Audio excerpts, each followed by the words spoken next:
Let's talk about the rumor that made the internet stop in its tracks. A whisper that quickly escalated into a full-blown frenzy. The rumor? Barack and Michelle Obama getting a divorce? It was everywhere. Headlines splashed across every news site, trending tweets dominating timelines, and memes spreading like wildfire. People were genuinely worried, their faces etched with concern as they scrolled through the endless updates. For years, the Obamas have been the gold standard, a beacon of hope in a world often filled with cynicism. They've represented the ideal for partnership and love, a true testament to commitment. We've seen them dance with joy, laugh with abandon, and support each other through everything, both in the public eye and behind closed doors.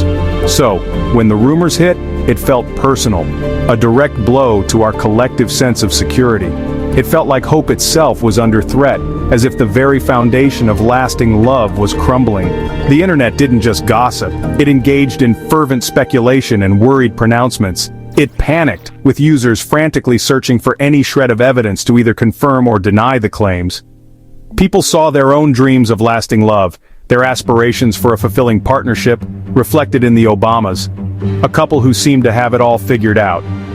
Their marriage has always seemed solid, a rock-steady foundation built on mutual respect and unwavering support. A rare constant in a chaotic world, a symbol of stability in increasingly turbulent times. That's why this story wasn't just celebrity news, it transcended the usual tabloid fodder. It was a gut punch, a blow to the collective psyche. Everyone wanted answers, and fast, desperately seeking reassurance that their faith in love wasn't misplaced. We've watched them be silly, supportive, always there for each other through thick and thin, and real with each other, offering glimpses into their genuine connection and authentic relationship. So, when whispers turned to shouts, amplified by the echo chambers of social media, it was more than just curiosity. It was a deep-seated concern, a genuine emotional investment. It was about what they represent, the embodiment of relationship goals, resilience, respect, and real love, qualities that many aspire to achieve in their own lives. The public's reaction was huge, a testament to the profound impact the Obamas have had on our collective consciousness. Because their relationship feels like something we can all believe in, a shining example of what's possible. When the rumors hit, it wasn't just a story, it was a potential shattering of an ideal. It was a moment of collective anxiety, a shared fear that something precious was about to be lost.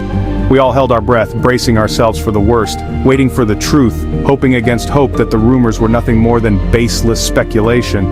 And then, finally, after what felt like an eternity, we heard from them, a direct response to the swirling rumors. The world was ready for answers, eager to hear the truth straight from the source. And the Obamas delivered, addressing the rumors head-on and setting the record straight. So, how did this rumor explode? It started with a TikTok whisper, then spread like wildfire. One video became 1,000, each adding wild theories and evidence. Tabloids jumped in, splashing dramatic headlines everywhere. Suddenly, everyone was an expert, analyzing old interviews and photos for clues. Social media turned it into a global game of telephone. Facts got lost, drama took over. The Obamas' privacy made every tiny detail seem huge. It was a perfect storm of gossip, speculation, and viral misinformation. The world watched, waiting for the truth to break through the noise. As the rumors reached a fever pitch fueled by speculation and whispers, the Obamas responded in a way that was uniquely theirs. Calm, collected, honest, and most importantly together, showcasing a united front. Michelle decided to invite Barack onto her podcast, a space where they could control the conversation.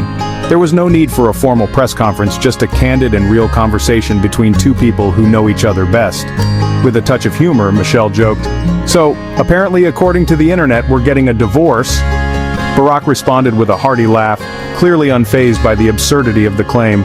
There was no anger, no dramatic outburst, just two people genuinely amused by the media circus that had sprung up around them.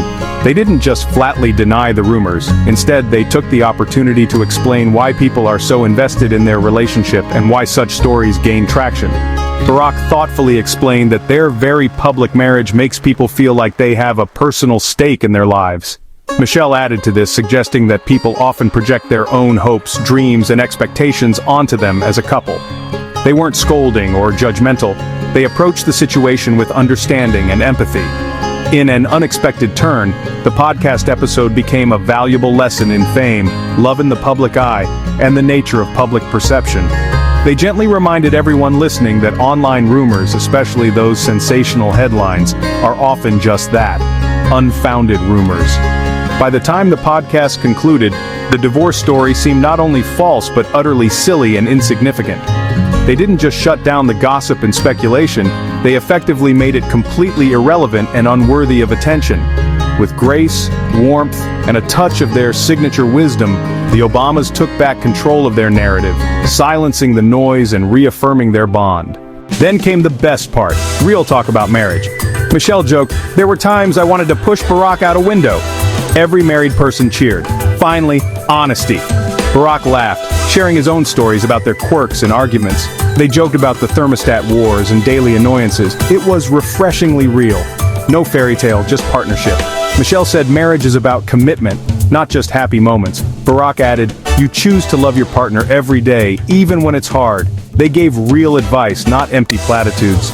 Their honesty made their bond seem even stronger. A strong marriage isn't perfect. It's about working through the tough times. The Obamas showed us that love is messy, funny, and worth fighting for. That's what makes their relationship inspiring.